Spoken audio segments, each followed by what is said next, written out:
there are reasons why they were here, and they have a strong message to share with you. So we're going to ask you, when you go back home and then when you go back to the classroom tomorrow, please share what you thought about in addition to what you heard today. I think that's very important to keep talking about it.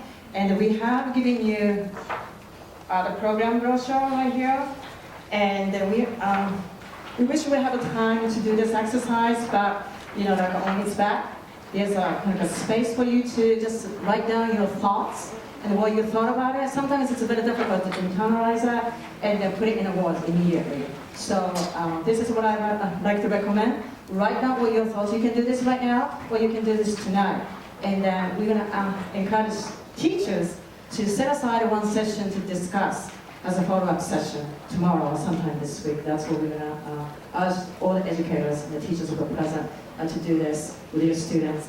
And then, so now we'd like to turn the microphone to the audience and for you to ask the questions. But before we do that, I have a question, if I may ask, before you guys ask a question. My question is to Mr. Clifton Truman Daniel, because I've been seeing you ever since that you met the Sasakis, and I've seen you, how you transform yourself, and now you're driven to do a lot of different activities, including speaking with the survivors and the share the same stage. And I heard that you were writing about the book about the survivors that you met. So it looks like you have embarked on a lot of new possibilities and activities. So I'm just curious to know where you see or what you've been doing in the next 5 years. So I'm sorry, my question is kind of general, but if you have some ideas about where you've been doing and what you will do doing with whom. Okay. I think that what I'm doing now will continue, even if it doesn't continue exactly as it has. My son and I went back to Japan in 2013 after our first visit and collected interviews, filmed interviews with more than a dozen survivors, and I interviewed 7 more on a Peace Boat that following September. We went in June and I was on a Peace Boat in September. And I just a few days ago I was at my grandfather's presidential library in Independence, Missouri, and I turned over all those interviews to them to make copies and to do translations so that anybody researching the atomic bombings can find survivor interviews on the Truman Library website, so that those can be used in a variety of ways. We also have, I brought back from Hiroshima and Nagasaki, I brought back seedlings from 12 seedlings from 3 different varieties of trees that survived bombing. These are their offspring. And those are being tended at Powell Gardens in Kansas City, and will be, eventually when they're old enough and strong enough, they will be transplanted to the Truman Library so that there will be a garden, trees dedicated to Hiroshima and Nagasaki at the Truman Library. So those are just some of the things. And in the future, 5 years down the line, again, this will still continue because I've talked to a lot of people and I've made a lot of new friends. It occurred to me, I said it this morning, just talking about friendships, we all have a lot of acquaintances, we all have a lot of schoolmates. I think many of us have a few really close friends, people we count on, or people who can count on us. And I realized that about half of that, for me, are survivors of Hiroshima and Nagasaki, which is sort of remarkable given where we all started. But in future, I think I would, in the next 5 years, eventually, there are other world events connected to my grandfather's administration. Again, events over reconciliation and conflict that I feel I should work on. The Middle East being one of them. My grandfather recognized the state of Israel in 1948, and that's still a horrible situation for Israelis and Palestinians. So that may be something down the line if it works out that way. Great, thank you.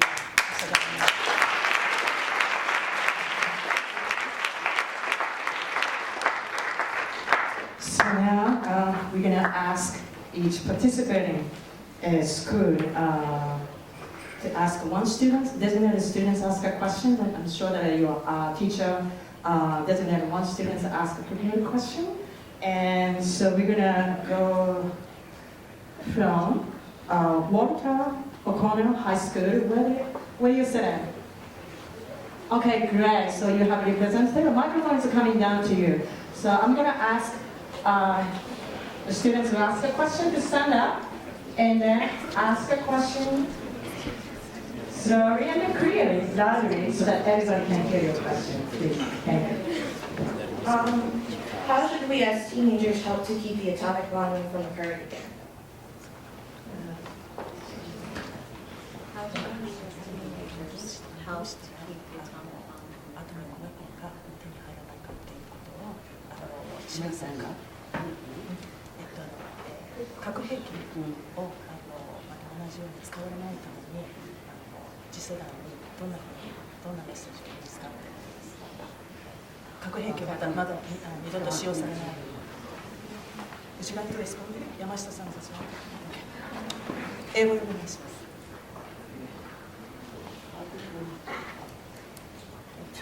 So can I use this opportunity to plug a book? It's not there. Action for Disarmament, 10 Things You Can Do is a book, here it is, just out. It's 10 things you can do. And it's focused on nuclear disarmament and also small arms and gun violence. And I can send a copy of this to your schools. And I also have a film for each of the schools here called Ultimate Wish, Ending the Nuclear Age. So, and that's got a study guide in it, which also has things that you can do. So that's an excellent question, and there's a lot of things that you can do. You can find it here. Thank you, Dr.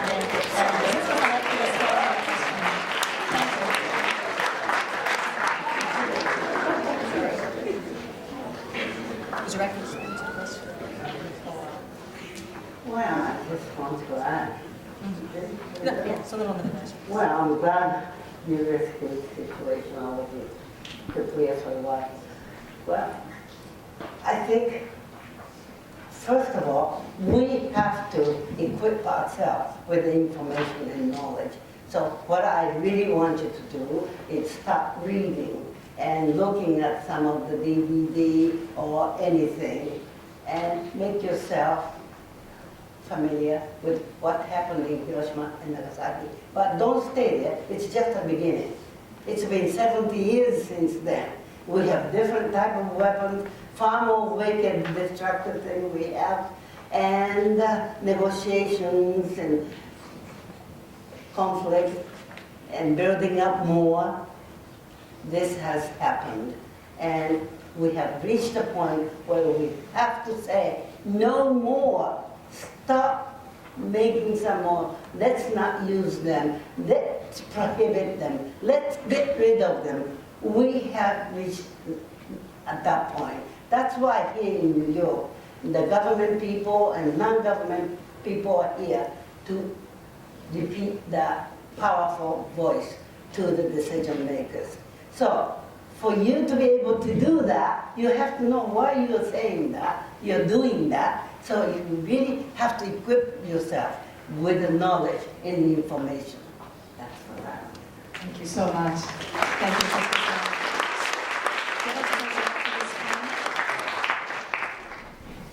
Well, I would say, because you can have this time many information available about nuclear weapon or atomic bomb, what's really happened in Hiroshima and Nagasaki. So many information you can get. And I was really naive. I was totally innocent. I didn't want to know about anything about the atomic bomb. But I started read many books. I have many information. So you can also do reading the book and watching DVD about these nuclear armament or atomic bomb. And that's the way you can get many information, what you can do about the nuclear weapon. Thank you.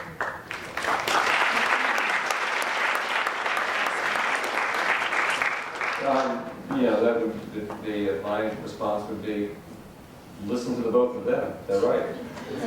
That you learn a lot of the ills of this world because people don't know what's going on. They don't take the time to learn.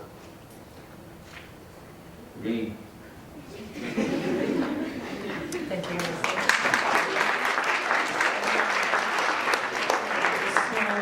So, we'd like to ask one student from Professional Performing Arts School. Okay, hi. So I was wondering, what tension do you think still exists between Japan and America after the bombings, either with the government or with the people who live there?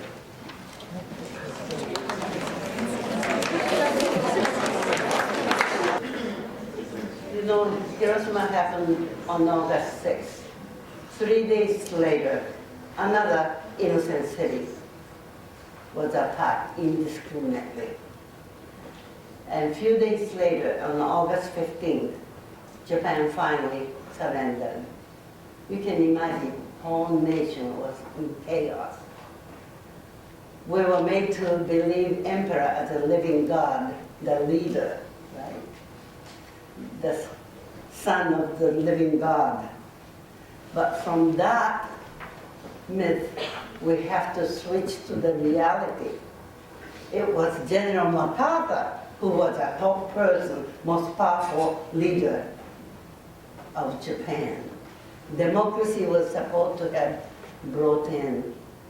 General MacArthur said, here I am as a supreme commander of the Allied occupation forces.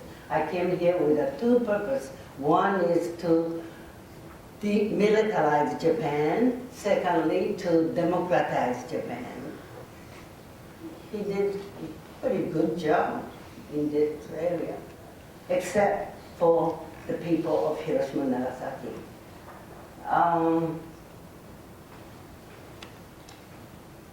Have I already talked about this? About confiscation and so? Confiscation, suppression of information? Yes. Yeah. I have, Yeah. okay. Then it's redundant. Well, so we already talked about occupation forces suppression of information about our suffering, about our loss of the cities. The glorious part was okay for the world to find out, but people were dying from the exposure to radiation and so forth. And that had to be hidden.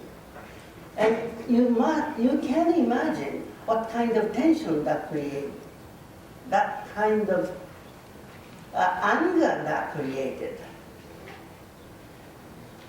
You know, American government, I think it was the Academy of Science, they established the institution called ABCC, Atomic Bomb Casualty Commission. We thought, well, good, they're giving us some medical treatment because there were few doctors alive, available, and no medication at all.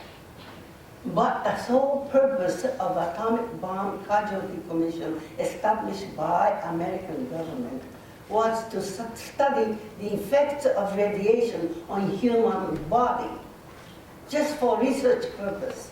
And they were not supposed to help the people who were just having agonizing time before they died without medication and proper medical treatment. So people felt we were guinea pigs. We were used as a guinea pig, not just once, but twice. Not just dropping those things in Hiroshima and Nagasaki, but now they want to see what a good job they did, how effective those bombs were. That was the sole purpose for establishing ABCC in those two cities. This is just one example I'm giving you. This was a kind of thing which was happening. Yes.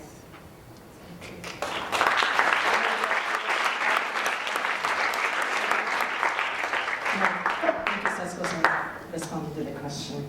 So now I'm going to ask a student from LaGuardia High School of Music and Performing Arts. Before I ask my question, I just want to thank each of you for your time. 本当にありがとうございました。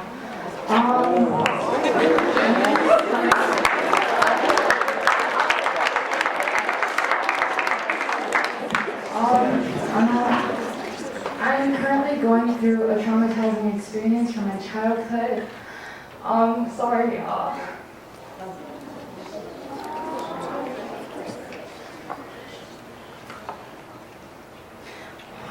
Sorry. As someone who's filled with anger and pain, and your burden is so much more than I think I will ever experience in my life. But my question is, how did you find the strength to move on, to forgive, and how did you begin the self-healing process? How did you find that courage? And what advice would you have for people who need it? And how long did it take you?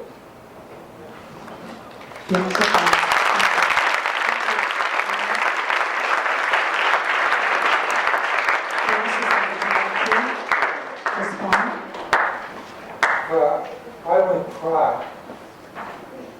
You cry because you suffered. Also, you cry. I suffer also. But very important, because when I speak up, the pain is disappeared. So these things, it's not keep in secret. You must talk. That's the way you can feel your pain. And because before 1995, I was suffering inside of me because I kept in secret, because I was atomic bomb survivor. I didn't want to tell anything. But when I start telling my experience, I feel much better. I feel more comfortable. And now, still, it's painful, but I can tell my experience. And each day of my life, telling my experience, it's my therapy. And so you also think in peace, keep in your heart the word of peace. That word grow in your heart. That make you in the peaceful life forever in your life. Not only your life, and your brother and sister and your children in the future, and your family. I think that.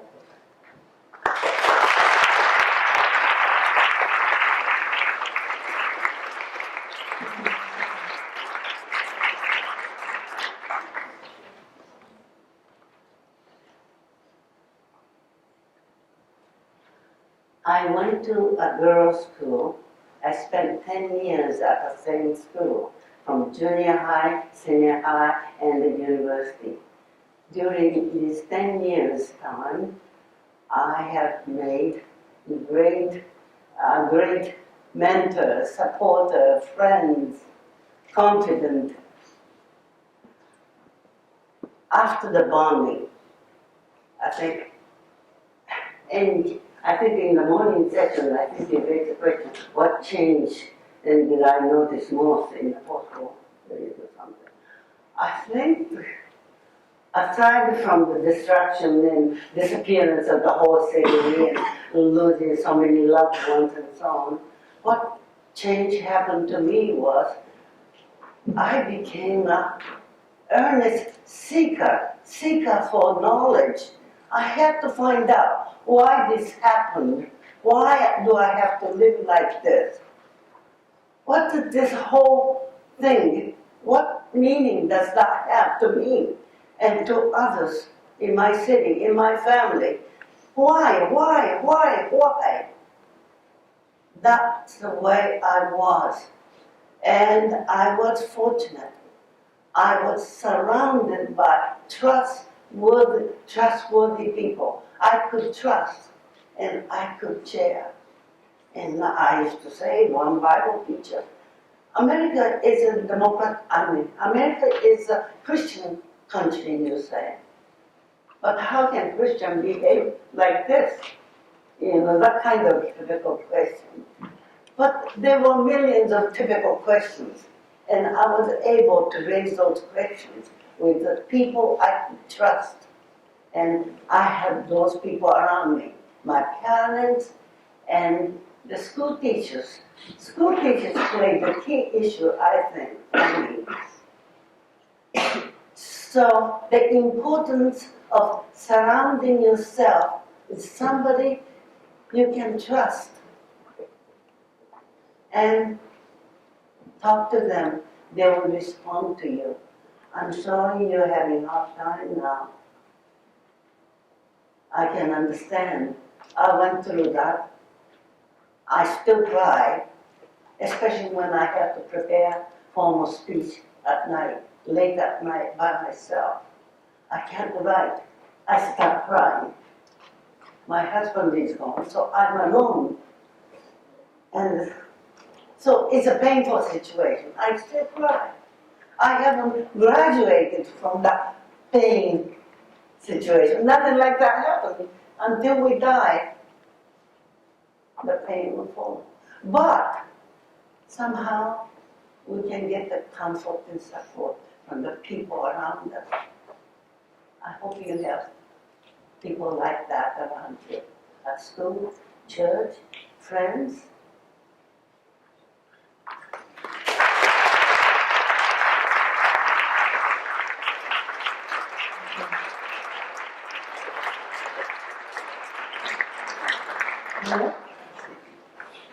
Thank you. Thank you. So we have 2 more schools for us to ask. Their students to ask a question. So next school is United Nations International School. Thank you. My question would be, have you had the opportunity to go back to the places you used to live and see how it's changed? And if you have, how do you feel seeing it?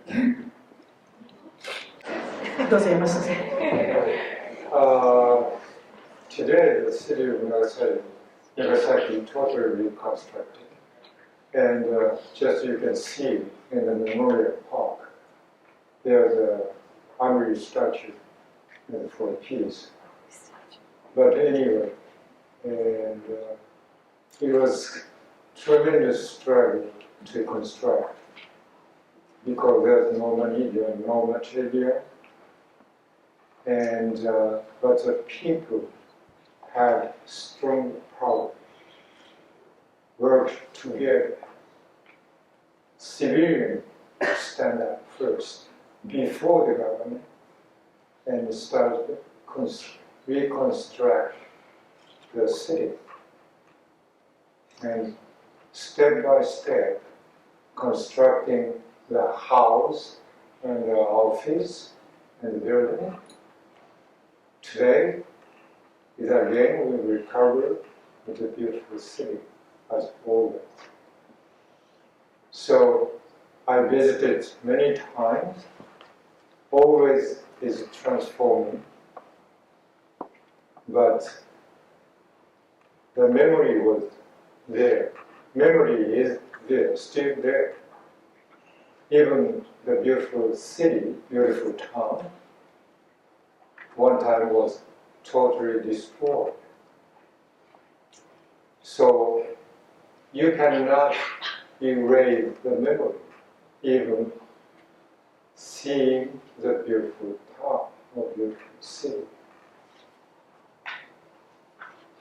And so each time I go to Nagasaki, the last time I was 1911, and I was so surprised because totally transformed.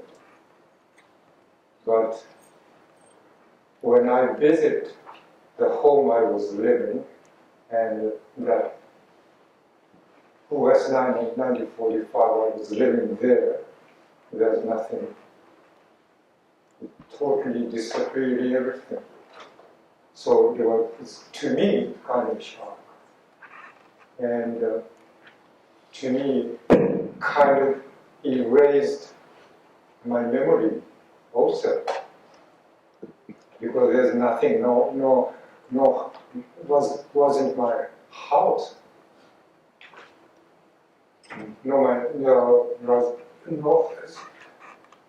Anything, nothing there.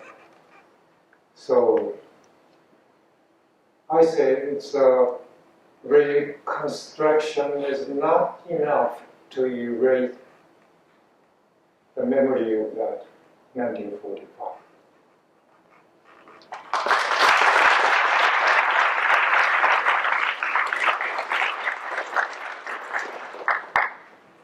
When I first went back to Hiroshima, I wanted to go where our house had stood, that my church had stood, the school had stood. I just had to go and touch the soil, the ground, and sat there and had tears.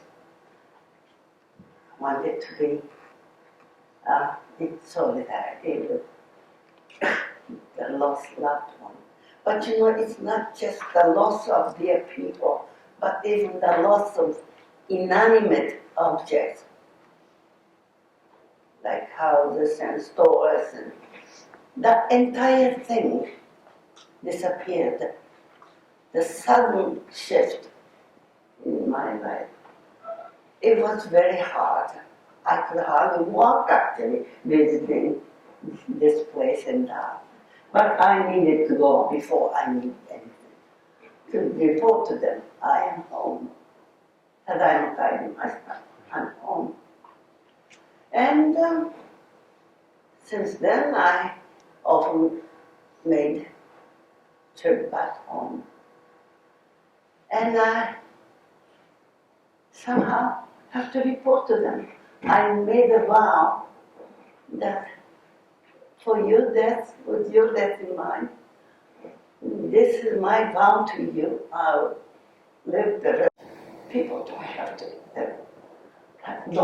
to die the way you have. That vow, I want to communicate with those people at the grave.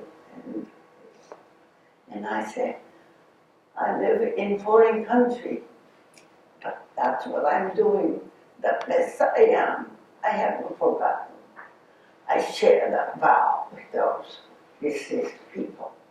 So it's a very highly emotional experience for me to go back. But as you keep going back and you're busy attending the conference and meeting and so on, I'm not doing those things right now. But this coming August is the 70th anniversary. To me, most important thing is to go back to school, the church, where my house was at, my uncle's house and so on. I want to be in touch with them again and say, sorry, it took so long, 70 years, but we're still working to fulfill the vow we made. And that's a report that I made to them.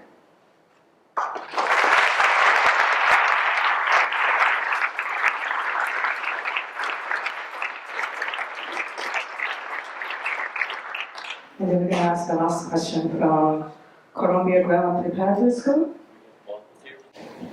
Thank you again for coming here and speaking to us. It means a lot to us.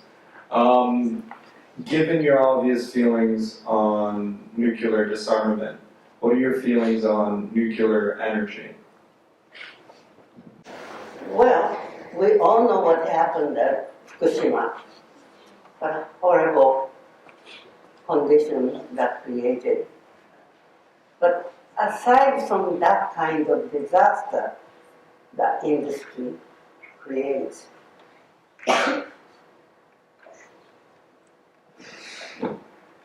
from my point of view, the immediate concern is that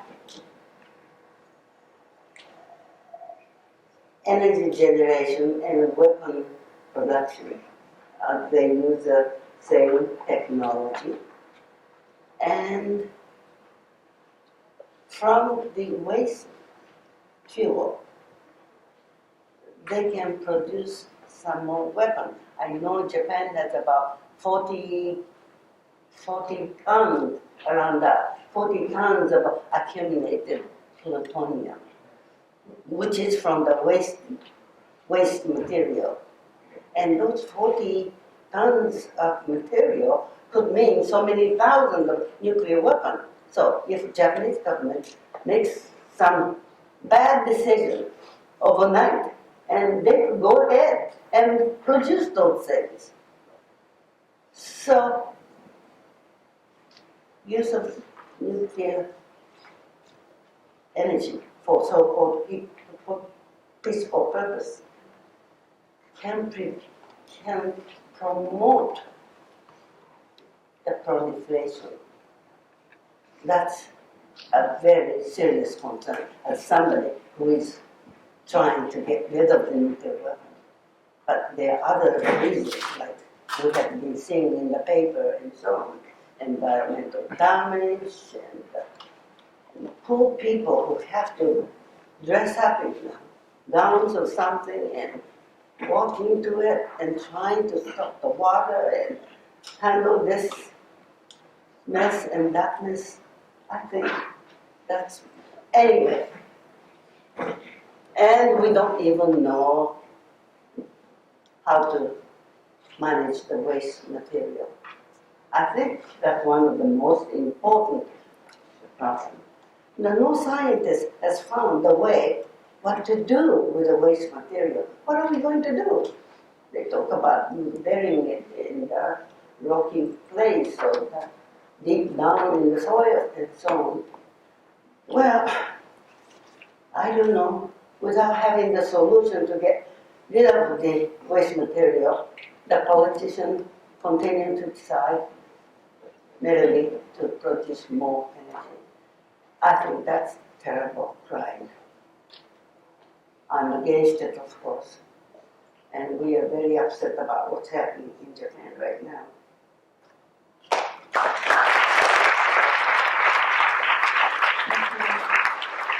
Yeah, just to continue talking about more questions freely, but I think I think we reached the time to wrap up this event. So we'd like to again thank all the speakers on the stage.